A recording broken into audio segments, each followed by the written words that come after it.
ఈ ఎన్నికల్లో వైసీపీ ఓటమితో నేతలు నైరాశ్యానికి వెళ్లిపోయారు. హేమాహేమీలైన నాయకులు సైతం మట్టి కరిపించారు. అటువంటి నేతలు ఇప్పుడు వైసీపీలో యాక్టివ్గా ఉండేందుకు ఇష్టపడటం లేదు. ఆ జాబితాలో పెద్దిరెడ్డి కుటుంబం చేరడం విశేషం. వైసీపీలో సీనియర్ నేత పెద్దిరెడ్డి రామచంద్రారెడ్డిది ప్రత్యేక స్థానం. పార్టీ ఆవిర్భావం నుంచి జగన్కు పెద్ద దిక్కుగా ఉన్నారు.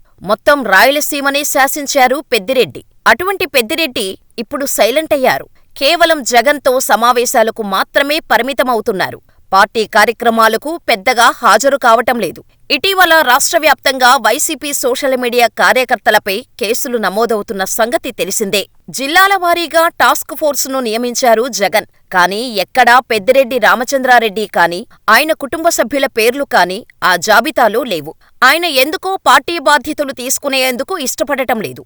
చిత్తూరు జిల్లా బాధ్యతలు తీసుకునేందుకు ముందుకు రాకపోవటంతో భూమన కరుణాకర్ రెడ్డికి బాధ్యతలు అప్పగించారు జగన్. అయితే పెద్దిరెడ్డిలో ఈ మార్పు వైసీపీలో చర్చకు దారితీస్తోంది. ఆయన కూటమి ప్రభుత్వానికి భయపడినట్టు అర్థమవుతోంది. పెద్దిరెడ్డి రామచంద్రారెడ్డిని చాలా నమ్మారు జగన్. పెద్దిరెడ్డి కూడా రాయలసీమపై పూర్తి ఆధిపత్యాన్ని ప్రదర్శించారు. 100 కోట్లు వెనకేసుకున్నారు అన్న ఆరోపణలు కూడా ఉన్నాయి. ప్రధానంగా అధికారాన్ని అడ్డం పెట్టుకొని చాలా రకాల ఘోరాలకు పాల్పడ్డారు. ఆయన చేసిన కబ్జాలు సైతం బయటపడ్డాయి.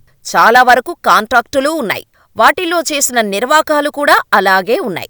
అందుకే పెద్దిరెడ్డి సైలెంటుగా ఉంటున్నారు. రాజకీయంగా కొంతకాలం పాటు సైలెంటుగా ఉంటామని సంకేతాలు పంపుతున్నారు. వాస్తవానికి చంద్రబాబు సాయంతోనే ఆర్థికంగా నిలదొక్కుకున్నారు పెద్దిరెడ్డి రామచంద్రారెడ్డి. కాని అదే చంద్రబాబును కుప్పంలో ఓడిస్తానని శపథం చేశారు.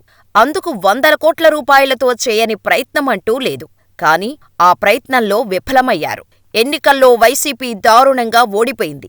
కాని పుంగనూరు నుంచి గెలిచారు పెద్దిరెడ్డి రామచంద్రారెడ్డి. రాజంపేట ఎంపీగా గెలిచారు ఆయన కుమారుడు మిథున్ రెడ్డి.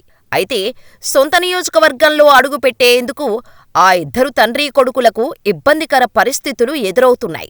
గతంలో తాము వ్యవహరించిన మాదిరిగానే టీడీపీ శ్రేణులు అడ్డుకుంటున్నాయి. ఎన్నికల ఫలితాలు వచ్చిన మరుక్షణం వందలాది లారీలను ఆఫ్రికాకు తరలించేస్తారన్న ఆరోపణలూ ఉన్నాయి.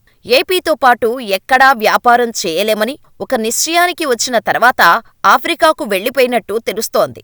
అయితే కొద్ది రోజులపాటు తమకు ఇబ్బందులు ఉంటాయని, తాము అంత యాక్టివ్గా పనిచేయలేమని జగన్కు పెద్దిరెడ్డి చెప్పినట్టు తెలుస్తోంది. ఇప్పటికే ఇబ్బందికర పరిస్థితుల్లో ఉన్న జగన్, పెద్దిరెడ్డి ఆ మాట అనేసరికి కంగారు పడిపోయినట్టు సమాచారం.